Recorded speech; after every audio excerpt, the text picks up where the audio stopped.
Predsjednik Srbije Aleksandar Vučić izjavio je da advokat Borivoje Borović učestvuje u reketiranju, dok je ljude iz šatorskog naselja kod Skupštine, poznatog kao Čacilend, nazvao junacima koji su sačuvali državu.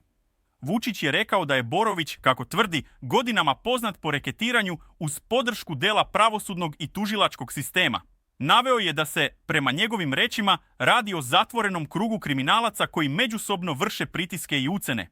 Predsjednik je ocenio da ljudi koji su boravili u šatorskom naselju nisu kriminalci, već oni koji su, kako je rekao, sprečili destabilizaciju države i zaštitili institucije. Ove izjave Vučić je dao tokom obilaska završnih radova na novom objektu za specijalnu jedinicu Mokobre u kasarni Ovasa Čarapić u Beogradu.